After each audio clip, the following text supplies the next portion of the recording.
question. What were your expectations of marriage before getting married, and were they met or exceeded? Yeah, because you guys are pretty young, right? So no, well, they've been married for 9 years. Well, yeah.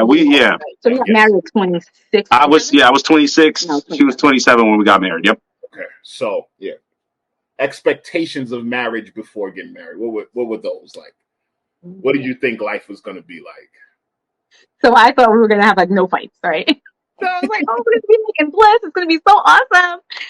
Yeah, that's not real life. Tell them. Talk about it. Shoot. Oh, Not real life. No. So I just really thought that was like, oh, the wedding's gonna come and it's gonna be so awesome, and we're gonna just like be okay and do everything Walk off into the like sunset. and no, it's been work. Whole lot of work. So whole lot of work. whole lot of work. Whole lot But of have your communication. expectations been met or exceeded? Yeah, no, it's been exceeded. Like I really feel like this was the way it was supposed to happen. Like we're supposed to come together with all the situations, all the arguments, all the battling. It made us stronger. So I love it. I love it for that. And we grew. I had to understand my OCD is a little OCD. You know what I'm saying? You can't grow. Speaking of a little OCD, whoever says that, you already know. You already know what kind of person would say my little OCD is a little OCD. Like what? What? Whatever. But yeah, you can't grow. You can't grow in these marriages without a few hurdles, as they say. You have to learn how to jump those hurdles together, though. That's the thing. Like you're gonna run into them, but from what I've seen in our relationship over our years of being married is you take time because in the beginning we'll run into a hurdle. Only one person jumps the hurdle. You understand? In the beginning, one person jumps the hurdle. The other one's still behind it looking like you jumped it. We did. What you got this for us? You got this for us. You know what I mean? So it takes time for both of you to get to that point where you realize we can't jump the hurdle one at a time. We have to do it together in order for us to move and learn with each other. So yeah, I definitely agree with you, man. Yeah. So what about you, Jerry? Expectations met and exceeded, or what were your what were your expectations? Yeah, first going in.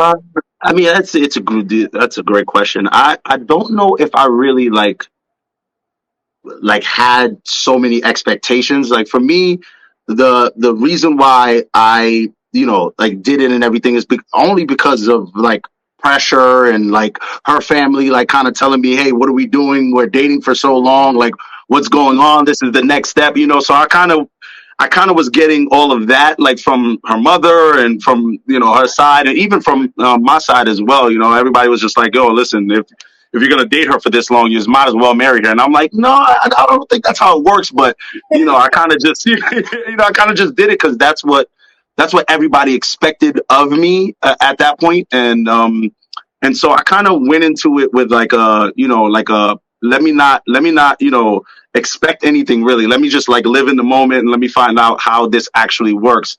And I find that that's worked for me a lot because I'm just like I don't really expect anything until we are experiencing, and then I'm like, you know what, I don't like that, I do like that, I want us to talk about these kinds of things, like how for the most part my wife and I were on the same page on how we wanted to raise our children that we didn't have at that time, but we had the same ideas on these things, and that's what kind of connected us and kept us on that like path. But I mean, expectations, if I had any, like they were absolutely exceeded. My wife is so like patient, and she she's just so, I don't know, she's so loving, and she's always willing to kind of like sit down and have the conversations. I kind of grew up as a hothead, so that wasn't really my, my forte at first, but then she was just like, oh, listen, how else are we going to work this out? So, I feel like I've honestly grown as a person, and I don't think I would have grown like this if it wasn't for being married to my wife, man. Because if it was just a relationship, I can I can't tell you how many times I felt like I would have just walked away and just been like, you know what, I'm not doing this. Like I don't need to do this. But we were bound, and it was like we have to do something about this. So I feel like we've been working on everything, and we've been working on each other, and I'm happy, man. I'm happy that I kind of have this experience to give me wisdom, you know. Okay, before we go on to the next question, you said something that we were discussing at this barbecue we just finished talking about. We have other friends who aren't married, and a question was asked like, "What's the difference?" Like, they've been in a long term relationship for years, I think and 10 years, 10 plus. Maybe I'm not sure the number, but it's a long time, and they're currently engaged, so it's not like they're not moving in that direction. But they said, "What's the big difference? What changes when you get married?" And I've always I'll ask you guys that first. It's not normally a question we ask, but if you guys can take a second to answer that, do you feel there was a change in your relationship when you got married? The commitment. I mean, it's different. You can't just leave. You know, you're here. You're stuck. You're this right here. This us. These four walls. You can't go nowhere. We got this house together. Where are we going? You gonna rent an apartment? No. So you gonna stay right here. You don't got an apartment to go to, you know. So you're here. We gotta figure this out.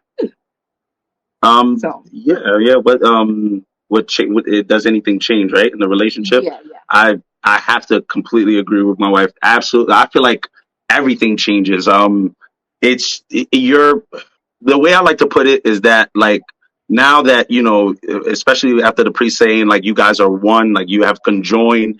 It's like it's basically relearning how to do everything because you're learning how to walk again, but you have somebody that's in your brain that you have to like kind of coordinate with. Yo, left side of the brain, I'm about to move my right hand. Like you kind of have to do more communicating that you didn't have to really think about doing before, when you were just operating alone. So absolutely everything changes. As far as